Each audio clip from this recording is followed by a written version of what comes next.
Yesu nashimwe bene data dusangiye urugendo rujya mu ijuru. Ni mwene so Emmanuel Wambaje. Turacyari muri ya nkuru dusoma mu bice bitanu mu gitabo cya kabiri cy'abami yo kwa Namani. Kubo tumaranye iminsi tuganira, twabonye uburyo ki umwami ashishimuye imyenda ye, amaze kumva bamusabye ko yakiza Namani ibibembe. Tubona ko rero mu by'ukuri abantu bafite amakuru ya Elisa tudakwiye kuyagira ibanga, kubera yuko Elisa ni Kristo kandi Elisa aracyakiza. Elisa ariho. Uriya mukobwa wa muja wo kwa Namani tusanze yarabaye umuvuga butumwa ukomeye, kuko yavuze ko icyamuha shebuja agasanga Namani Elisa yamukiza ibibembe.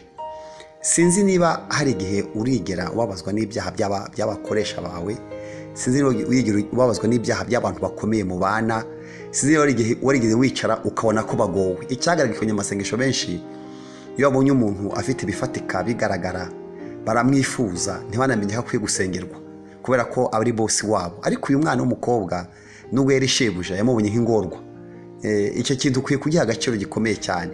Ikindi tubonye ni uko Elisa akeneye abamugezaho amakuru ya Namani.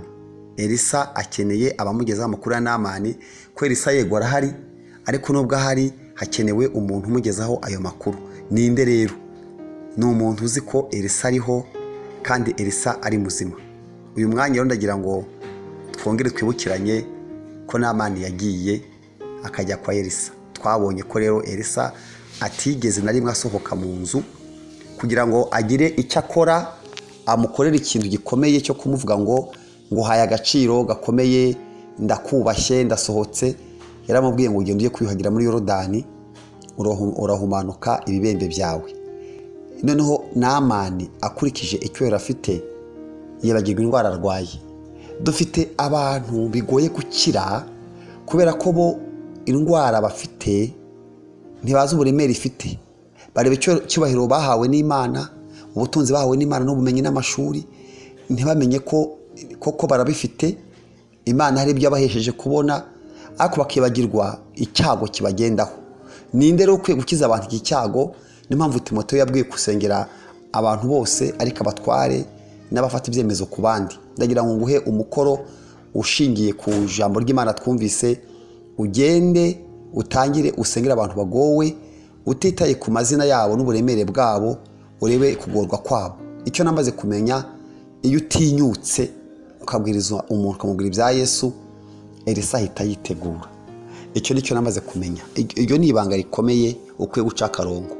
Ndibuka Natanayeli mu bice 2:46 muri Yohana ararika Filipo, ararika Natanayeli. Yamuraritse Yesu atamutumye, ariko aramubwira ngo wabahanuzi bahanuye ibyanditswe bigira bikamuvugaho namubonye ni Kristo. Abararitse umugenzi we Natanayeli ajya impaka, ati mbwira haturuka. Izo mpaka Natanayeli ajya zingana n'izo Elisa yavuze ngo ndakira umpaye umuti. Yaraze ko bakora imiti muri farumasi cyangwa ibyo baza kumukorera, ariko agiye kubona abantu muhereza koga.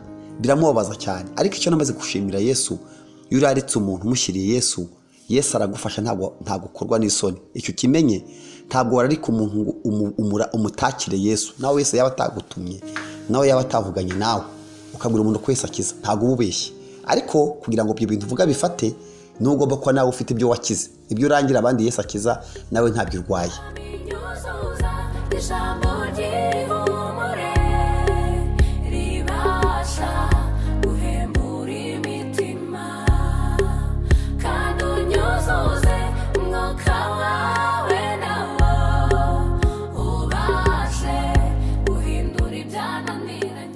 Uyu mwanya rero reka nongere nkubwire ngo Elisa akurikirana urugendo rwose umuntu akora ahamagarira abantu kuri Yesu. Iyo mpamvu ndajya ncika intege.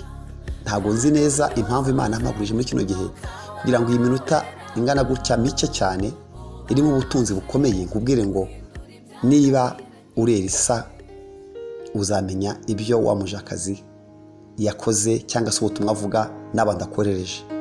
Niba uri Namani ufite ibibembe, ntukite ku cyo ufite, uzemere inama ugirwa na Elisa. Aha navuga ko Elisa ari Yesu. niba kandi uri umuja wo kwa Namani ntukaryame gusinzire hari ibibembe uri kubona ku mukoresha wawe cyangwa se ku muntu ukuruta.